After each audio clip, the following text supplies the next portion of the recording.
সেগুলো হয়তো আমরা অনেকেই দেখিনি। আজকের ভিডিওর মাধ্যমে এমন কিছু রেস্টুরেন্ট আপনাদেরকে দেখাবো যেগুলো দেখলে আপনারা একদমই অবাক হয়ে যাবেন।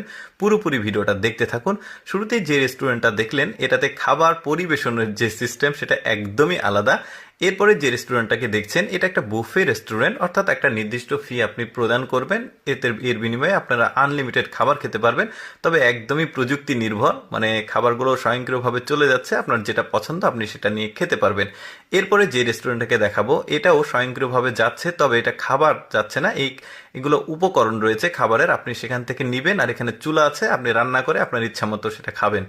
এরপরে দেখতে পাচ্ছেন এটা একটা বেশ মানে এক্সেপশনাল রেস্টুরেন্ট। এই যে ছোট্ট একটা বুলেট ট্রেন যাচ্ছে, এই ট্রেন যাওয়ার কারণে নিচে খাবারগুলো স্বয়ংক্রিয়ভাবে ঘুরে যাচ্ছে, আপনি আপনার পছন্দ মতো খাবার নিতে পারবেন, আর ওইটাতে বিল পে করতে পারবেন। বেশ চমৎকার। এরপরে আরেকটা রেস্টুরেন্ট দেখাই, এটা তো আরো এক্সেপশনাল। দেখুন এখানে এমন ভাবে নুডলস বা চাউমিন এইগুলো আসছে, মানে একদম মানে কি বলবো, ইকো ফ্রেন্ডলি একটা রেস্টুরেন্ট। আপনার ইচ্ছা মতো এখানে খাবেন, মানে খাবারের পরিবেশনের সিস্টেমটা দেখুন, খাবার অটোমেটিক চলে আসছে আর লাঠি দিয়ে তুলে খাচ্ছে। সম্ভবত এটা চাউমিন বা নুডলস টাইপের, আসলে চাইনাতে ওরা খায়। এরপরে এই রেস্টুরেন্টটাকে দেখুন, এটা একটা মানে কি বলবো, পানির মধ্যে একটা রেস্টুরেন্ট।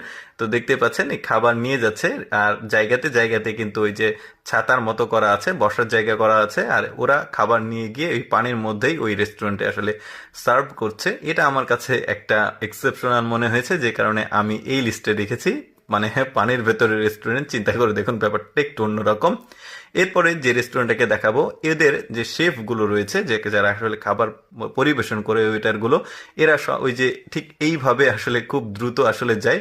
ব্যাপারটা আমার কাছে একটু মানে এক্সেপশনাল মনে হয়েছে, যে কারণে এই লিস্টে রেখেছি ওদের পরিবেশনের স্টাইলটা। এরপরে এই রেস্টুরেন্টটাকে দেখুন, পানির মধ্যে মাছ আছে, খুব চমৎকার কালারফুল কই কার্প মাছ বলা হয় এই ধরনের মাছকে, কার্পু জাতের, কিন্তু নাম হচ্ছে কই কার্প, জাপানিজ কই কার্প। তো এইখানে যাচ্ছে, মাছগুলো ঘুরছে, আর ওরা পানির মধ্যে টেবিল করে দেওয়া আছে, বেশ চমৎকার। এতগুলো রেস্টুরেন্টের মধ্যে আমার কাছে সবচেয়ে আকর্ষণীয় আর স্পেশাল রেস্টুরেন্ট মনে হয়েছে এখন যেটা দেখছেন, এটা এত চমৎকার প্রাকৃতিক পরিবেশে আসলে খাবারের যে ব্যাপারটা, সেটা সামনে দেখুন কি চমৎকার পাহাড় আর মেঘগুলো দেখুন। ওইটা মানে বিকেলের ফুটেজ ছিল, আর এটা সকালের, দেখুন কত চমৎকার। সমুদ্রপৃষ্ঠ থেকে অনেক উপরে কিন্তু এই রেস্টুরেন্টটা, যে কারণে আসলে মেঘের সাথে আসলে খাওয়া দাওয়ার যে ব্যাপারটা সেটা দেখতে পাচ্ছেন। চারিদিকে মেঘ, সবাই আসলে ফটো সেশন করছে, চমৎকার একটা পরিবেশ। কিন্তু ওই যে বললাম সমুদ্রপৃষ্ঠ থেকে অনেক